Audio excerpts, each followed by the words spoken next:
Let's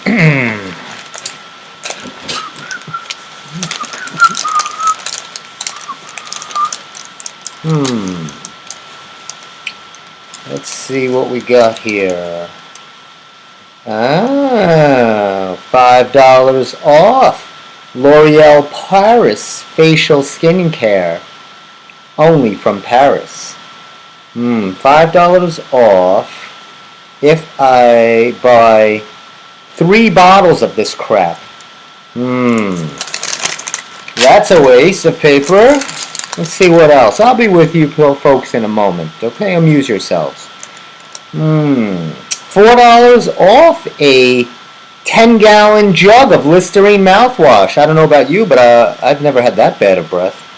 That seems like an awful lot of mouthwash. I don't think this is a winner, Bobby. $5. No. Anyway, welcome to the Steve Square Show. I'm your host, Funny Man Stevie K. I say Funny Man Stevie K, and you should pay attention today because we're going to discuss names. And what's in a name? Only a rose could tell. Is that the thing? Only a smell? What's in a name? Something like that. Something Shakespearean. Never big on Shakespeare anyway. That you would need Emily. She's a Shakespearean connoisseur, if you will. Anyway, are you mothered out? Have you been completely motherfied? I mean, have you just taken your mother and said, "Mother, how many times? That's enough." So yes, this was the big Mother's Day weekend, of course. Lots of love for the moms, the mothers, whatever you like to be called, mama. Some people like to be called mama, mom, mother. I think mother is really designated for if you're running a hotel, the Bates Motel. Other than that, most people say mom. I guess you could say mother. I believe they would probably say that at the coronation, right? The king and queen, mother. They're very, seems very prim and proper. Mom. Anyway, we had a nice Mother's Day. Very nice. First of all, the weather. I mean, are you looking outside? The weather has been very agreeable all week, right up to and through Mother's Day.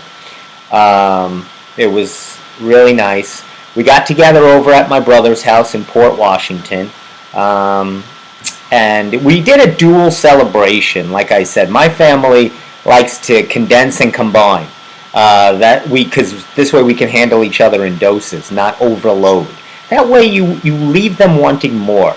If you see your family too much, it loses that je ne sais quoi. So condense it. Put all of it, all the holidays, all the birthdays, anything you could think of, and sandwich it into that one visit. So we had my brother's birthday, and obviously Mother's Day. We had several mothers, 3 mothers, my sister, my mom, of course, and my sister-in-law. So we had 3 mothers. And I was lucky enough, look at this, I snagged a balloon. So I wanted to take it so I could show you people that I'm not lying. You see that? Happy Mother's Day. Well, I spent no expense. I got those balloons, and I was really trying to, you want to get nice gifts, but it's different. I think Mother's Day, obviously the plants are the big selling flowers. I saw everywhere you go, the supermarkets, CVS's, even places out of the box that wouldn't normally be a florist or nursery, was getting in on the cash, right? Getting in on the old holiday marketability moolah. So, but I'll tell you a secret, and I'll only share this with my squares. So I hope nobody's listening other than my squares. I'll make sure no one's listening. Get closer, I'll share your little secret.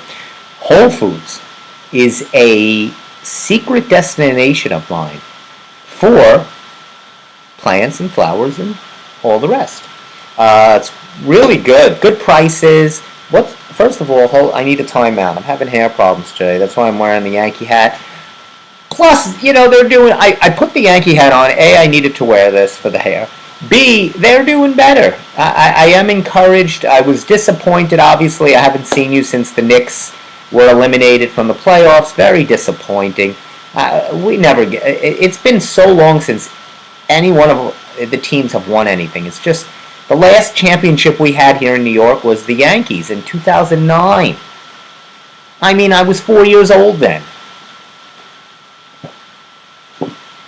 Or give or take, more or less.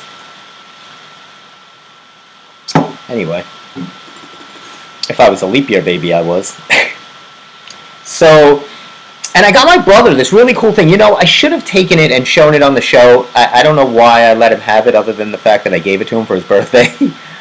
I found this really cool timer. It's an hourglass. Do you remember the hourglass where the sands of time go through? It was actually a start of a soap opera. Do you remember which soap opera started with the hourglass? This is going to be hard because I don't even know. I want to guess and say, was it One Life to Live? Which for some of us is way too many. Let's be honest. But I think it was that. I know it wasn't. Could it have been All My Children? I don't think so. Definitely not General Hospital. Anyway, you remember the sands go and through the hourglass. So I got my brother this. I saw this in TJ Maxx, which always has these great fun gifts. And boom, I got it. He was really excited. I don't know if excited is more the word other than maybe amused and perplexed at the gift choice. It's not all I got him. And I this is funny because I was like, we're going to have to get a timer to see how long it takes for the sand to run out. And, you know, my brother, he goes, just open up the tag. And it says right on the tag, 15 minutes. So there you go. 15 minutes for the sand to run out. We actually timed it, and it was about 20 seconds off. Maybe there was a little sand missing. Well, that's why it's sold in TJ Maxx at a discount. It's not exactly, it's not the more accurate Egyptian or Arabic timetable. It's the historic TJ Maxx timetable, which is always 30 seconds off. Anyway, so that was my weekend. First of all, is it just us? Is it just me? Are you having this enormous? It's like tumbleweed outside. I feel like I'm coming home to the tumbleweeds of Oklahoma. I mean, big bales of this crap. I don't understand. My mom was trying to explain that it's from the leaves. I don't understand.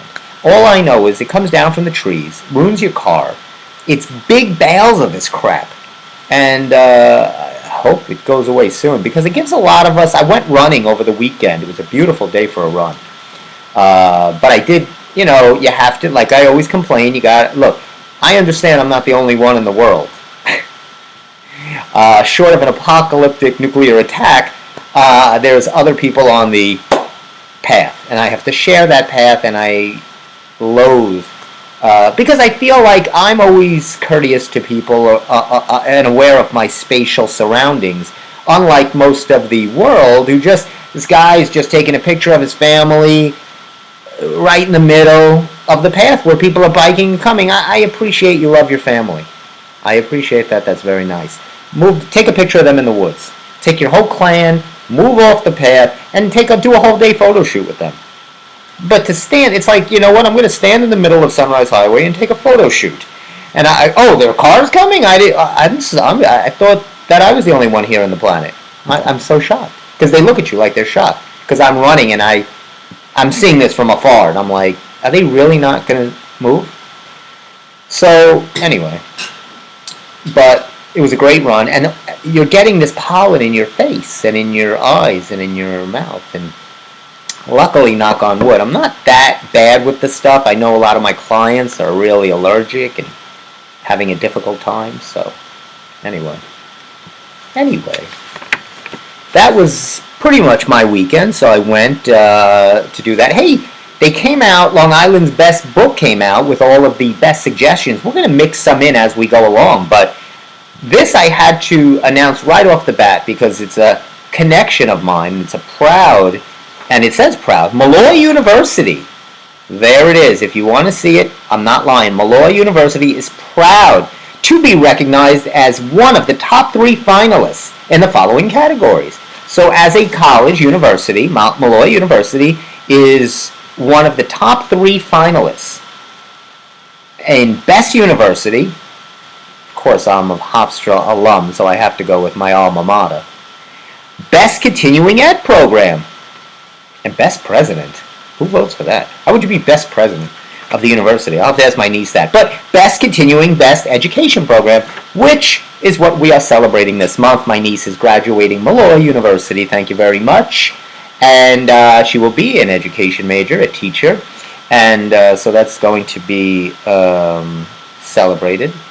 She's got her ceremonies this week and then a graduation in a couple of weeks. So a lot of fun festivities. It's always great, right? You're embarking on it's that exciting. Do you remember when you graduated anything? Do you remember when you were happy? You don't, do you? You see, I'm here to bring you down. If you had a good Monday, you don't want to be here. Then you should tune into another show. You don't want to turn into the Steve Squared Show because I'll bring you right down to reality. Those were the happy times in your life, right? You're graduating college, you're high-fiving your friends, you're going to your graduation parties, people are throwing cash at you. The world's your oyster. And then a couple of years go by and you're working a little bit. Not bad. Everything is alright. And then maybe you meet somebody and you have a couple of bad relationships that go awry. Maybe there's a restraining order or two that has to be filed with the authorities. It happens to all of us. And then, you start settling into your 30s and 35s and you're like, I had all these big dreams. I want, and then you're like, you know what, I'm just going to have to settle for somebody, and you meet the next person you find. That's good enough because, you want to get the family going. And you can't be Robert De Niro and start a family at 79. Of course, Robert De Niro can do that because he's, the Godfather. But for the rest of us, you're scrambling because you're in a panic. You're in a life panic, I call that. And anyway, how did I get off on these tangents? And that's where I need some kind of counseling. I can't stay on the straight and narrow. I veer off on the fork in the road. If there's a fork in the road, I take it. It doesn't matter the direction. I just take one of the two. Anyway, congratulations to Malloy University and to my niece, Kelly. I tell you, my niece puts the fun in fun. She can make a fun situation out of watching a chess game. You can watch paint dry and my niece would make it fun. So, we're doing that. I did get my brother this. I wanted to recommend this bar. It's a health bar. I used to recommend Rise bars. The Rise bar, which is really good. It's on Amazon. R-I-S-E. You're rising. Just the Rise bar. Get the almond honey. Delish. Now, another bar I'd like to recommend is the verb. Like, not an adjective, not a noun, but a verb. See, I can do teaching too. I'm here to teach you. I don't know very much, but other than I could teach you anger and regret is maybe what I could teach you. I could teach you that. Anger, regret, revenge, things like that. Disdain, satire. I could do those things. Anyway, the Verb Energy Bar. Get it. V-E-R-B. It's they have cookie dough, chocolate chip peanut butter, just peanut butter, things like that. They're really good high energy bars. Where do you think it gets its energy from? I will tell you. So I have hooked everybody, as you know, onto Celsius energy drinks. I'm trying to hook people onto things. This is what I do. I don't get paid for this. You think Celsius sends me a dime? I don't see a dime from these people. I've been pitching and hawking their crap, and I've had enough. That's why I'm switching to energy bars, and I'm done with the Celsius. So Celsius, they get it's a proprietary blend of B12 and other vitamins and some long chemical name that I don't want to. It's not really a chemical. It's actually they also get it from a guarana extract, which is really high caffeinated tea. These Verb bars get it from green tea as well. So it's a natural caffeine source. Not a lot. I mean, it's not like you're going to have one of these bars and be up all night. It's an energy bar, but try it. It's really good. It's good to have right before your workout. If you're looking for a snack to have on your way to school, on your way to work, you just need a quick pick-me-up. You get yourself a Verb bar. Those are delish. We got a lot of things to go over with today, or not a lot, but I'm still in Connects. I know we're remote again today. We should have been in the studio.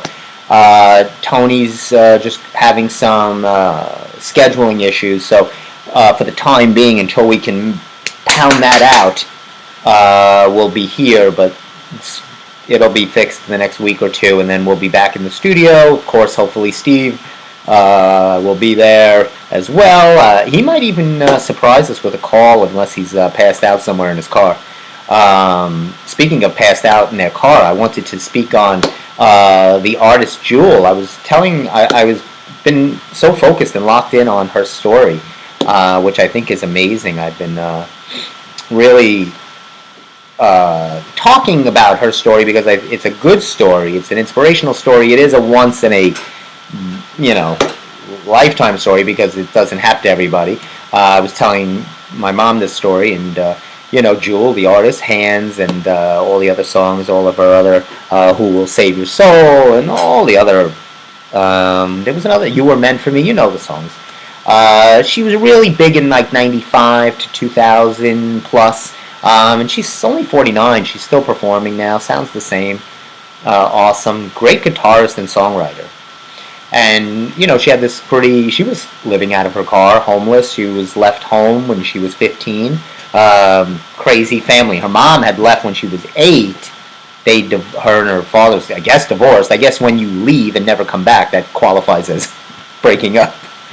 And she was from Alaska, right? And so she just kind of hitchhikes, basically, with her guitar, just playing.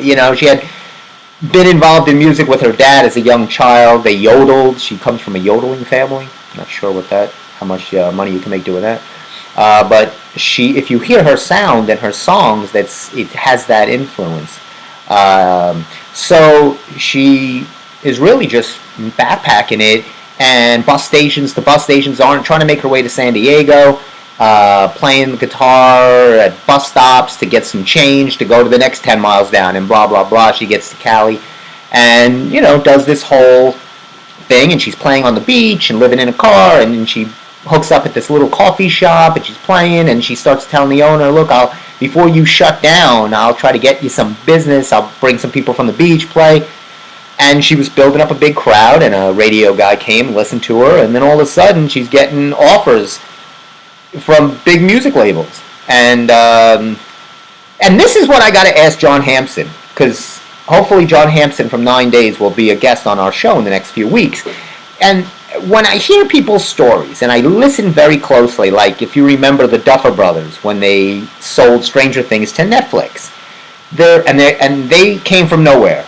They were no connect, but there's always a something left out. They're always like, we didn't know anybody. And then all of a sudden, we're writing for that. Like, there's something missing in all these people's stories. And I find that with Jules, because she's like, I'm getting offers from record producers and music people. She's like, not even 20 and 20 years old maybe, and she doesn't have money to get a lawyer. Or how would she be able to negotiate? And then she tells in the interview, I read a book, so I negotiated back ends. Like, if you're Sony, you're going to be listening to like some 19-year-old girl who read like, music contracts for dummies. Like, I don't understand. So I got to ask John Hampson, because he, had that similar, not situation, but he was in a band and they were, I'm sure, signed. Now, they probably were more represented by a manager, because I think they had a slower process. She wasn't looking for that. She was just playing in a coffee shop. She wasn't like trying to get us on a deal. That just came into her lap. But there's always these jumps over a story, these rags to riches stories, and that jump is pivotal because I need to know. I want to have that, magic moment. But I don't want to live in I need comfort, though. I wouldn't do well in a car. I don't think I would.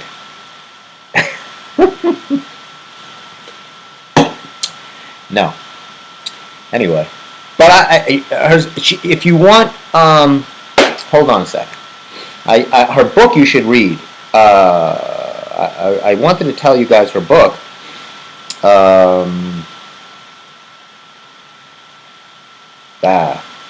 Here it is. Oh. Let me see something. Hold on. Don't go anywhere because I'm going to find her book.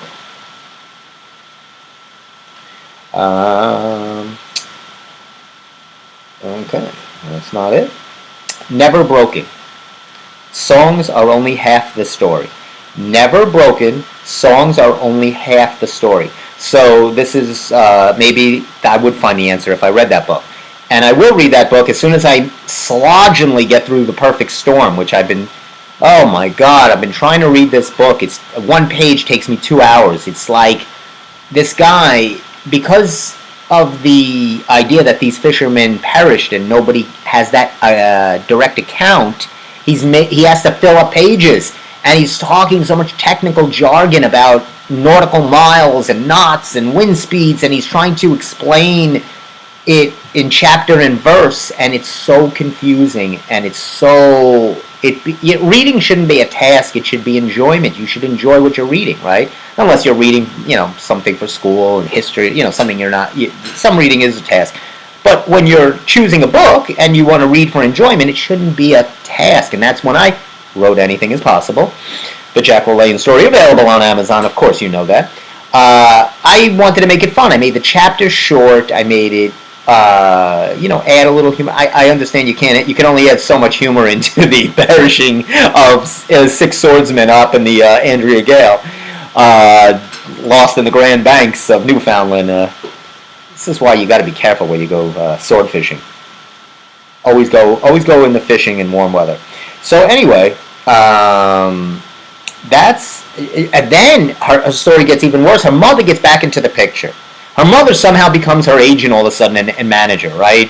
This is a big red flag. This is all the people, the Justin Biebers of the world.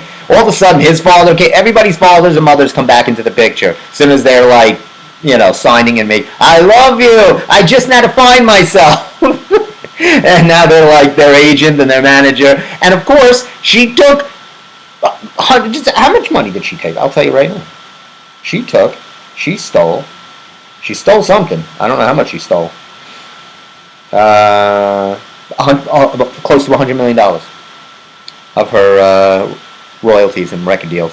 And it was a whole big thing. And so she actually does another thing, Jewel. She's a very authentically raw, naturey, hipster type of woman, and she offers... she does a lot of counseling, too. She's on her Twitter page. You can actually look that up. Join Inner World. Join Inner World. At Join Inner World. It's a kind of a platform launched by Jewel that deals with mental health and issues that she had dealt with and wants to share her help. I don't know if you talk really with her. I'm not sure if you're tweeting with her. Probably not. But anyway, so that's a good deal for her. So I wanted to speak. I know last week I spoke about Alanis Morissette, and I highlighted and featured her. I know she was a guest judge on that crappy The Voice or whatever garbage show. I wouldn't think Alanis Morissette would do that. That's a little sell-outy for her, because The Voice, again, it's one of those commercialized. She was like Jewel and Linda Perry from Four Non Blondes. She was a real deal. Like, you wouldn't... That's a sell-outy move. I wouldn't think that from Alanis Morissette. But, you get older and, all of a sudden there's more bills and you need, your record from 1996 is not selling like it was 22 years ago. So you got to do, whenever the phone rings, you got to pick it up. I get it. Look, I would do a lot of things too. And I was never famous, except for this show. Oh boy, there's nothing like a warm Celsius. Hey guys, if you want to get on, I got some. I want to give out some of these free comedy club passes to our comedy club.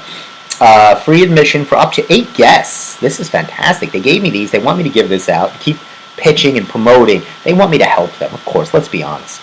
So over for Governor's Comedy Club, where the show is brought to you by.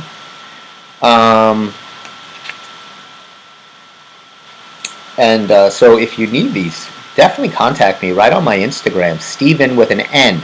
I like to go professional. Stephen R. Kaminsky with a Y. And reach out to me. We'll chat. We'll talk. We'll work it out, and I'll get you some of these passes, and you can go with your friends. Have a wonderful night out. Let's be honest. Get out there. It's the summertime, springtime. The weather's beautiful. You go out. You know, be careful. Have a couple of cocktails, but be safe. Get a crazy Uber driver to drive you home. Get some guy that's been in the country for a week, doesn't know, and goes 100 miles an hour on the roads. That's who should be driving you home. You get into his unmarked black Kia. I would do my Uber voice, but probably shouldn't. Probably shouldn't. Anyway, comedy club passes. Enjoy a night out. Oh man, the Yankees last night. It would have been such a big win for them. Aaron Judge, 9th inning. They're down 1 run. Mother's Day, and it's funny because last Mother's Day they won on a home run, Gleyber Torres. So I'm like, it's going to happen again. I just had that feel. Do you ever have a feel something's going to happen? Some kind of feel. Like you got to get hit by a bus. Anyway, so Judge, I'm like, he's going to do it. He hits one, the pitcher drops his head, it's gone, right? No, guy catches it at the wall, the Yankees lose by 1 run. Heartbreaking, not really heartbreaking, but a little disappointing, a little annoying. So that was that. So the Yankees lost, but they're playing better. I have a better outlook and vibe for them, and you have to because now there's no more basketball. And that's that. So I wanted to also talk a little bit about, I was watching this, and you should, if you get a chance, Anne Previn. I'm a big fan of Anne Previn. A-N-N-E Previn. She was on Howard Stern the other day. She's great. And she performed Torn. Now, Torn, you might say, well, isn't that Natalie Imbruglia? That's Natalie Imbriglia's song, Torn. And if you YouTube it, you'll know it. I can't play it for you here. I can't do anything here. I don't even know if I'm allowed to speak here without them shutting me down. But I definitely can't play the song. But if you play Torn, you'll know it's Natalie Imbruglia. But it was written by Anne Previn. And she performed it, and it never became a commercial success until Natalie Imbruglia sings it. But if you listen to Anne sing it, she does it on Howard Stern. It's just amazing. She wrote the song. She does well. She's a songwriter. She's a performer. Don't cry for her, but she didn't make the commercial, but she wrote the song, so she gets all the, royalties, monies from that. But, and I was thinking of songs that were done by other performers that were, you kind of think, and you're like, oh, they didn't write, somebody else wrote it, and somebody else famous wrote it, and somebody else actually performed it. So I jotted down a few just to give you an idea of what I'm speaking of. By the way, it's 7 o'clock. And it's about, you want a temperature reading? I'll give you a temperature. 7 o'clock. And what is it outside? You want to take a guess? Not bad. I have about, this can't be right. It says 70. I don't think it's that warm right now. I don't think it's in the 70s. It feels a little cooler, but it's pretty nice out. Anyway. So let me give you a couple of ideas of songs I'm talking about. So let's go right with Dolly Parton, right? Dolly Parton writes, I Will Always Love You. But we always think of it with Whitney Houston because that's where it became enormous. So that's kind of what I'm talking about. Although Dolly's a little bigger than Anne Previn, let's be honest, and she's had her own enormous commercial success and made $2 trillion from that song anyway, so she could care less. But that's what I'm talking about. So you kind of have an idea of a song with another singer, but it was written by maybe even another famous artist, if not, or performed. Michael Nesmith. Steve would know this very well, of the Monkees. Hey Hey with the Monkees. So he wrote the song Different Drum. The Beat of a Different Drum, you know that song? And it was made famous by Linda Ronstadt, right? And the Stone Ponies. When she sang The Beat of a Different Drum. She made that song enormously famous. Now, here's the problem. Steve, I'm glad Steve would kill me if he heard this. In Torn, Anne sings it amazing. I don't like the way Natalie does it, even though that was the commercially successful song. It sounds too poppy. It's a really hard, gut-wrenching song, really strong song, and she sings it just like it's, any pop song. And then with the I Will Always Love You, again, I like Dolly's version better than Whitney, but of course they're both great. The Different Drum song, Michael Nesmith, he wrote it, it's just horrendous. When you hear Linda Ronstadt say, you're like, oh, that's the way the song should be done. Michael Nesmith is no good, no bueno. And of course, The Gambler, Kenny Rogers, The Gambler. Now that's an interesting story behind The Gambler. It was written by and performed by Don Schlitz, not the same Schlitz beer. Don Schlitz, it's a great name, wrote and performed The Gambler. Doesn't become anything. Johnny Cash picks up The Gambler, and they give it to him. Doesn't become anything. Just, again, just a dud. You can hear it just flop. In walks Kenny Rogers, the age of 40 years old. Boom. Becomes an instant commercial success, blockbuster, #1 hit. And obviously it actually made Kenny Rogers, they did the movie The Gambler, and it just launched Kenny Rogers into another stratosphere. So it's really about the arrangement and the performer who can take some of these songs, which are good songs, and make them sound the way we like them and enjoy them from how they were originally written or performed. So, give you a little, I think Johnny Cash must have been so mad. He sang the song, he said, see, it's the song! And nobody wanted to say nothing to Johnny. And then, of course, Kenny blows it up, and they're like, see, Johnny, lay off the cocaine, man. Lay off the speed. That'll get you every time. Just kidding. Actually, not so much. Anyway. Did you hear this? This is odd. You remember the great movie Beetlejuice with Michael Keaton, Alec Baldwin, of course, Gina Davis, of course. Do you remember who played the daughter? A great Winona Ryder. It's a great movie. They're doing the sequel. And I don't know. I don't think so.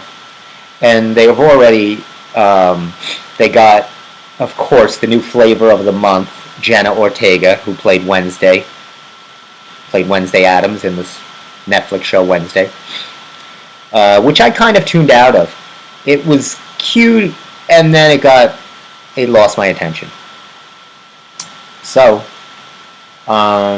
Justin Theroux should be in this new Tim Burton reboot. Now, I don't know if Tim Burton is directing it, but as he did the first, obviously.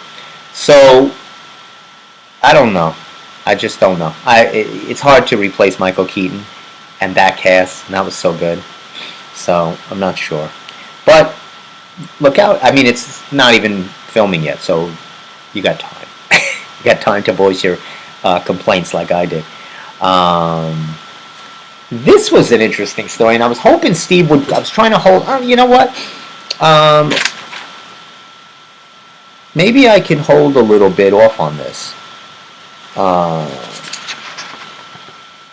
going to hold off on this for a second, because I'll hold off on the on that for a second.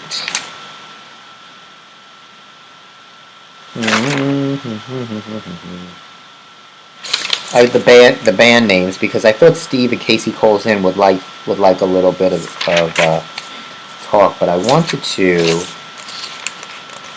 talk to you folks a little about career changes. Are you stuck in your career? Are you looking for a change? Do you feel like you've hit a wall? You don't feel challenged. You don't feel inspired.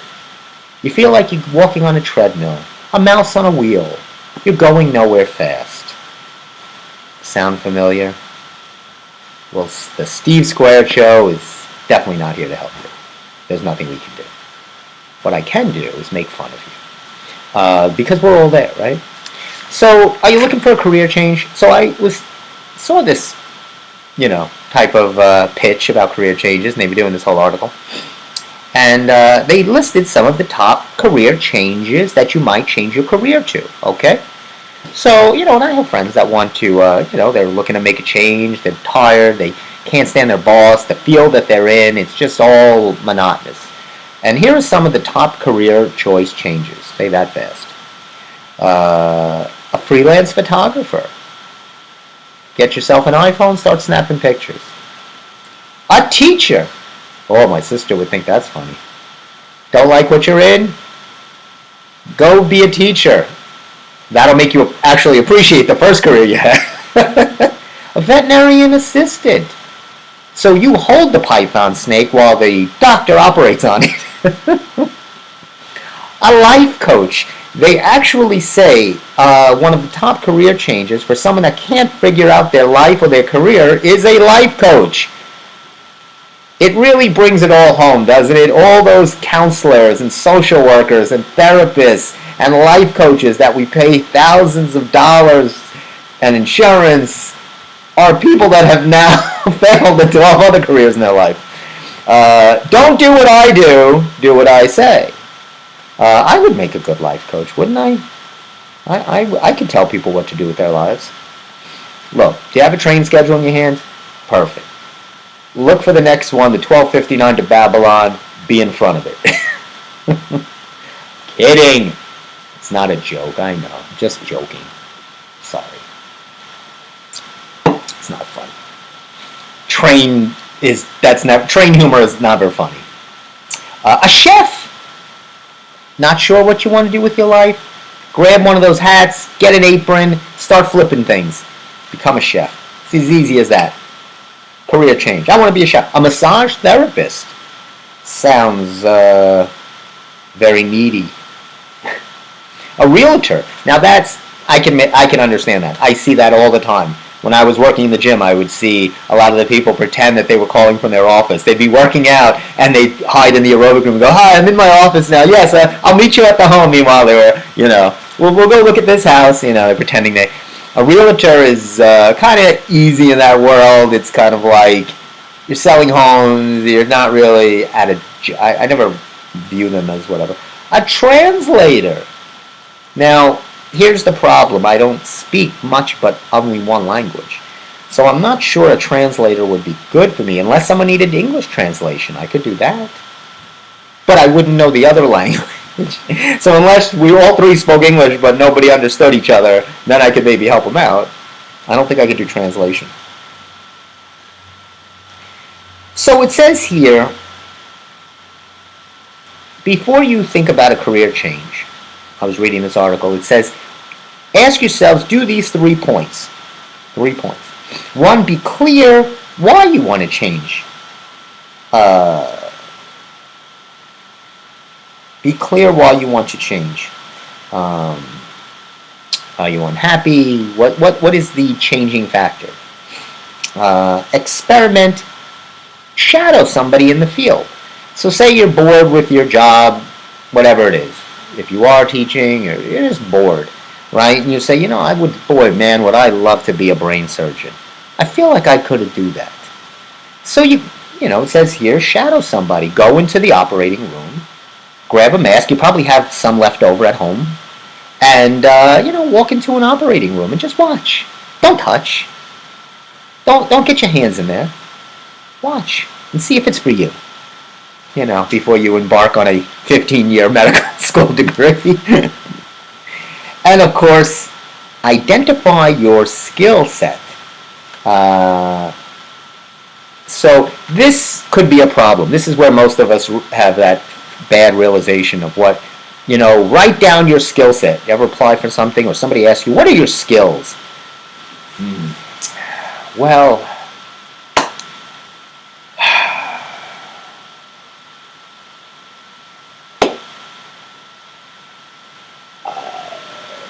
good with people. I like people.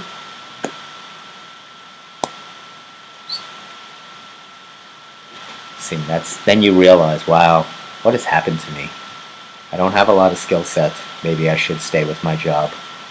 Somebody, by some default in payroll or human resource, hired me. Maybe I shouldn't tempt fate that another person would do the same. Stay with what you got. Anyway. But, boy, I've been giving a lot of life lessons lately, and been really taking stock, if you will, and trying to pass that along. Congratulations. Before I go any further, let me congratulate the original American Burgers. They were honored as the best burger on Long Island. It's called American Burgers. American Burgers. You get the big half. They're known for their big half pounder. Rockville Center. Here it is. You think I'm lying? I'm not. I don't lie here on the Steve Square Show. Best burger on Long Island. American Burger. Rockville Center. Go over there. Tell them the Steve Square Show sent you. I can't promise what that'll do for you. Best bagel. Bagel Boss, of course.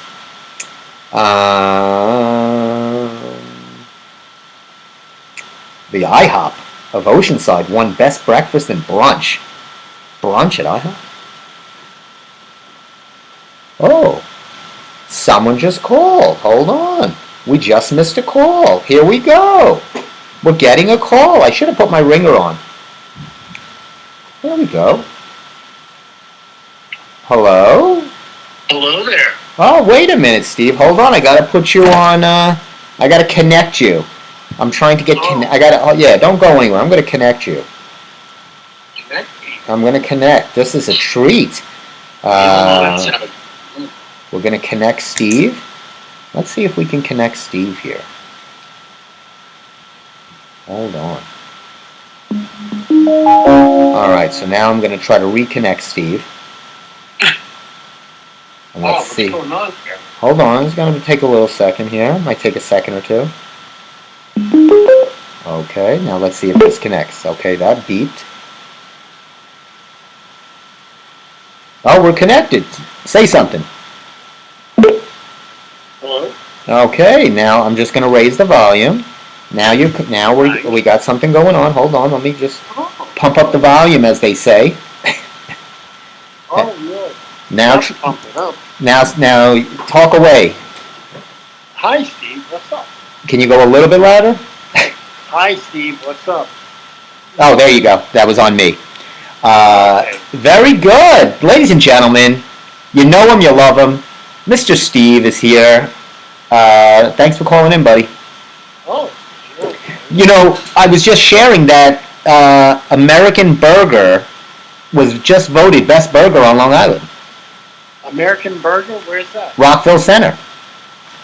Really? But they are doing a recount. There is a lot of confusion. A lot of people are upset about this, and they think the election was rigged. I think there's a huge mistake here. You know who you are. You all know who you are. I wouldn't eat that crap. That burger is not the best burger. So there is going to be some talk about this. There's going to be some burger talk about this. Now, do you are you a fan of you eat burgers once in a while, right? Don't we all, Steve? Well, you know I don't. Steve says this on purpose to set me up. Are you an All-American guy? Have you been to All-American in a while? Actually, about a month or two ago, I was there. Yeah. Okay. So I do like All-American. You do like All-American. Okay. So yeah, All-American. So there was just some, there was just a couple of things there. So, how was your Mother's Day? How was Mother's Day?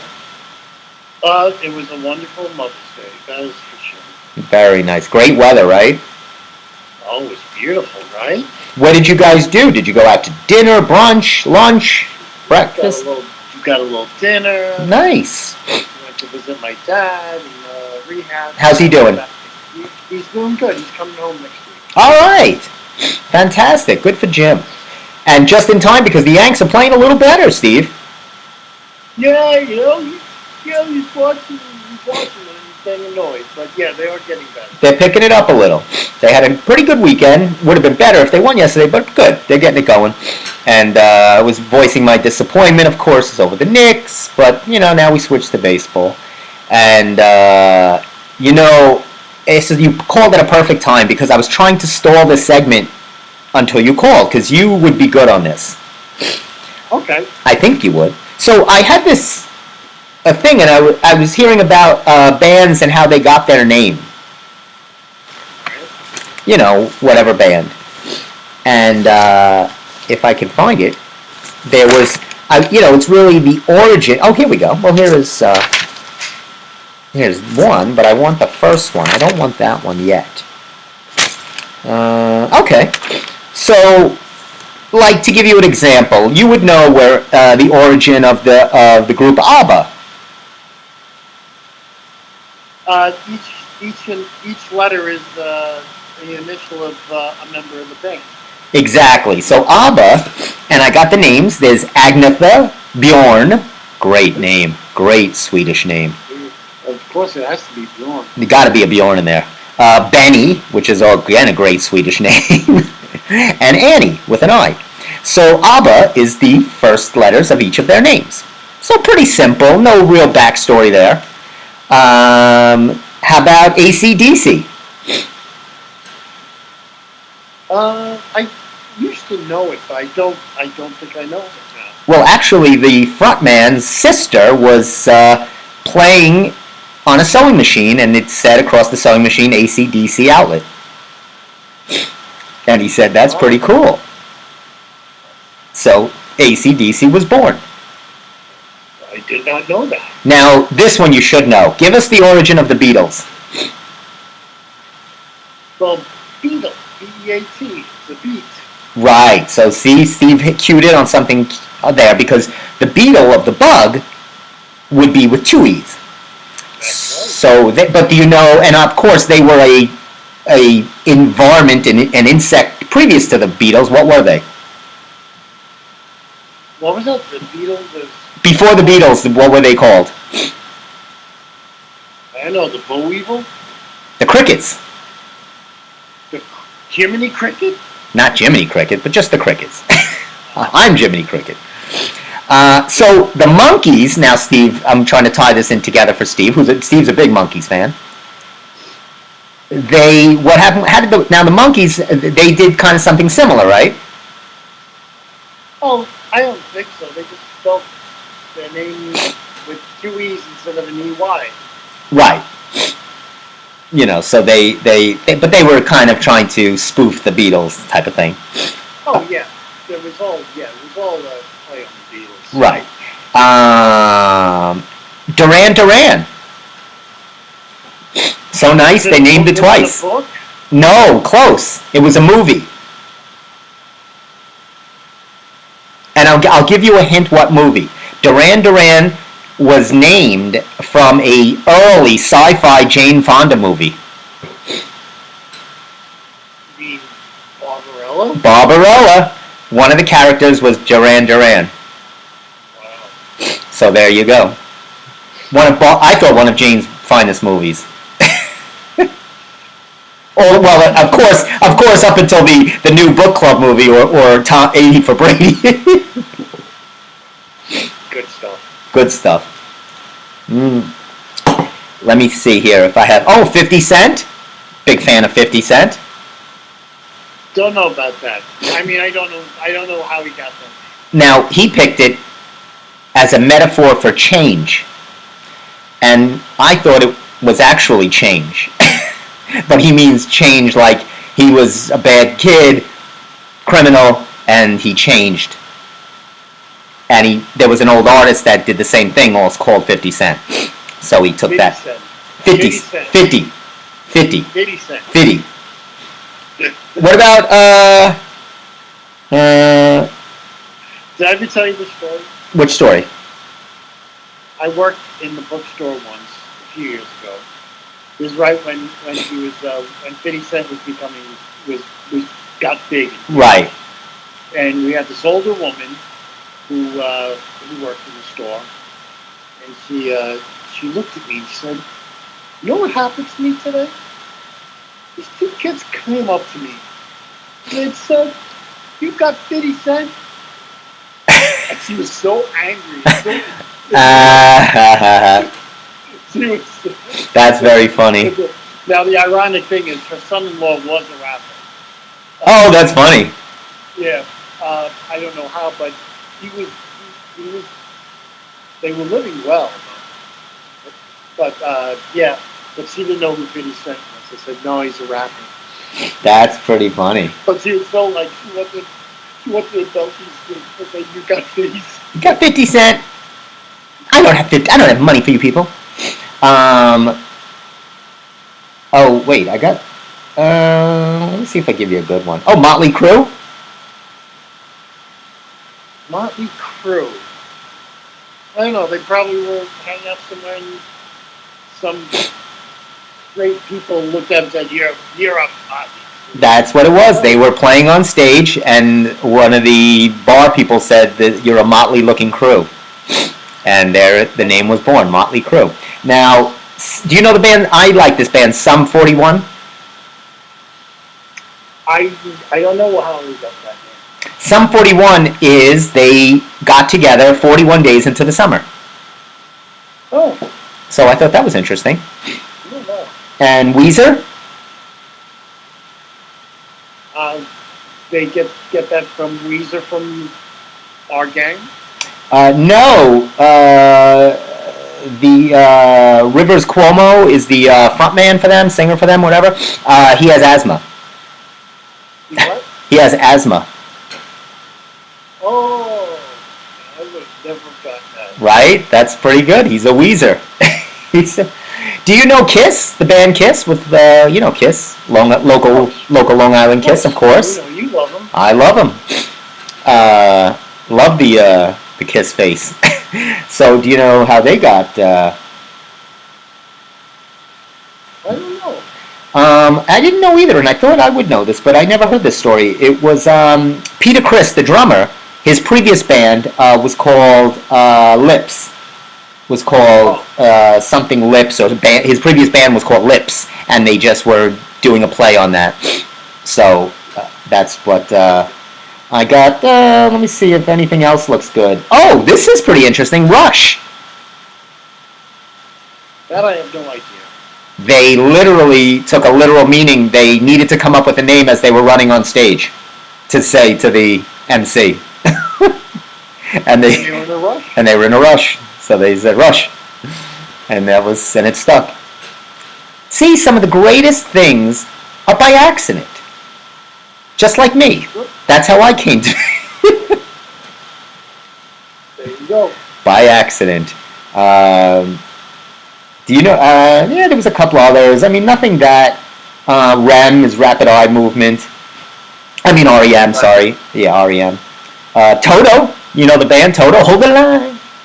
Yeah. I guess they like The Wizard of Oz? Yes, it's Toto from The Wizard of Oz. So, I try to look for meaning in everything, and I don't want bands to just obliviously name themselves. There has to be something there. So, I did a little investigating. There was a couple of cute ones, but, ABBA and Blondie was pretty obvious. She was, heckled and called Blondie, because she had big streaky blonde hair. So some of them are pretty self-explanatory. Green Day, the band Green Day. Yeah, I should know this, but I don't. Was just from it's an all day of them smoking marijuana. Oh, that makes sense. So that totally makes sense. Yeah, right. That's a Green Day. So, but it's funny these things, and you think they're silly, and now we don't even think of it, right? It's just like it's just the name of them, like B-52s had the great hairstyles, the beehives from the 50s. So very, very cute and fun stuff. Now, did you? I was looking out at and we want to congratulate Ed Sheeran. He won his case. That's good, because he should have. Yes, I think we agreed upon that this was silly. Nothing like. Sorry. No. And this is the second time she's done this, and it's getting ridiculous. Because win or lose, you damage someone's reputation. Yeah. You know what I'm saying? Him just having to go through it, and he said this, it's embarrassing. Yeah. You know, It's ridiculous. it's redunculous. That's what it is. Exactly. It's redunculous. Now, we even talked about. I was talking a little earlier about a different drum and Michael Nesmith. And yeah, I think we've talked about that before. yeah, and because I was talking about Ann Previn and how she did the song "Torn" and wrote it, but Natalie Imbruglia did it, and it became a huge success, commercial success. And but I heard Ann do it on the Howard Stern show, and she was so good. And I was trying to think of people that originally wrote a song, but then somebody else made it a blockbuster. Right. And of course, Linda Ronstadt with different drum and a couple of others. Well, did you ever hear the story that Michael Nesmith told the story? About the song? He tried to sell different drums to the producers. Right. And I'm sure it was probably someone like Don Kirshner at the time. Right. Before they revolted against Don Kirshner. Don Kirshner said that, that's not a monkey song. And Mike Nesmith goes, what do you mean it's not a monkey song? I'm a monkey. Of course it's a monkey. Of course it's a monkey song. I wrote it. I'm a monkey. That's funny. That's now, Steve. We're not going to be able. There's going to be no TV soon. They're still on strike. What's going to happen? I guess we're going to have to do more episodes of the Steve Squared show. I feel that way because Stranger Things is on hold, and I was waiting for season 5. Very upset about that. I'm guessing now. What goes on with Saturday Night Live? The same thing. They're on height. They canceled their last 3 shows of the season. Wow. And they're out until the strike is over. Okay. And that's a lot of the late night shows, the Jimmy Fallons and the rest are in the same boat. And so, yes, it's a good thing nobody writes. Did you see the Tony Awards have been canceled? Yes, the Tonys. Because they try to get a waiver from the WGA, and they said they wouldn't.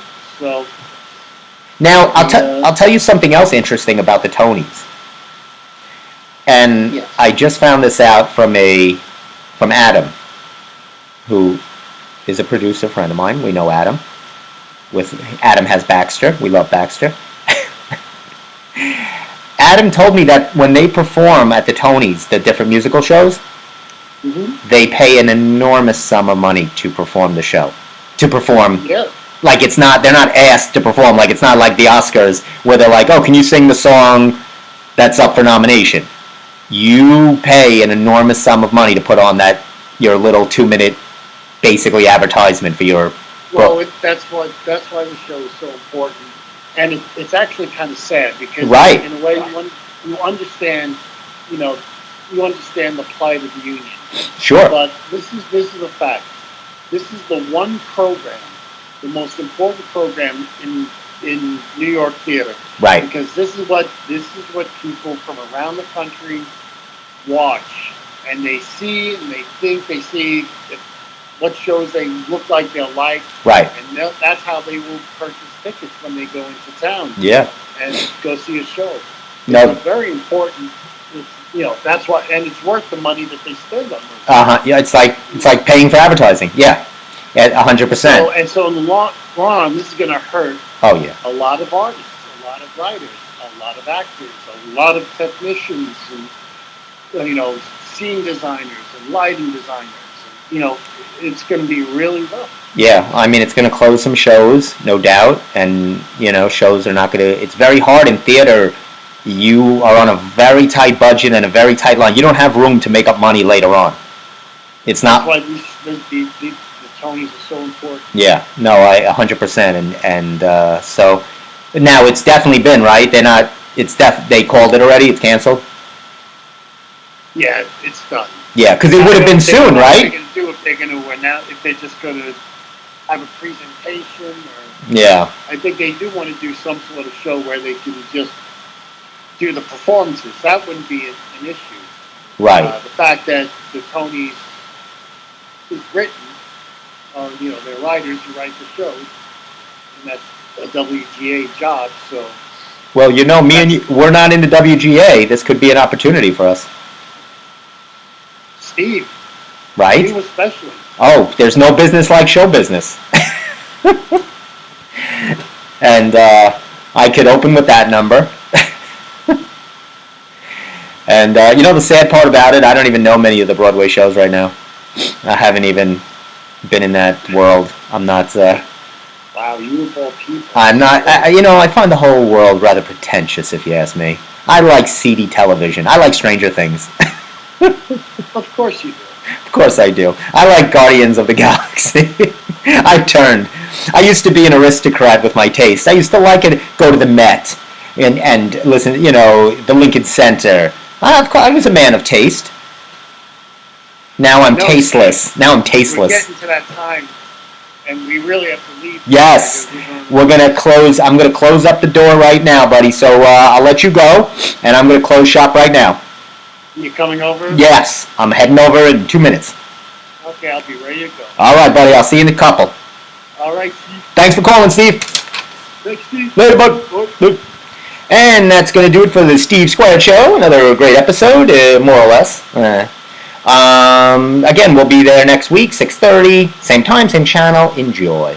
For myself, once more, you can never say thank you and Happy Mother's Day and love Mom more. So let's get one more in there. I know my mom's watching. That'll score me some points. Any chance I can. But I'll get her back on Son's Day, whenever that is. Once again, check out Instagram, Stephen R. Kaminsky, and we'll see you all next Monday, 6:30 on the Steve Squared Show from Governor's Comedy Club. Thanks, and almost forgot. Not only for myself, not only for Steve, but also for Kermit. We didn't almost forgot Kermit. We never forget Kermit. Have a great week.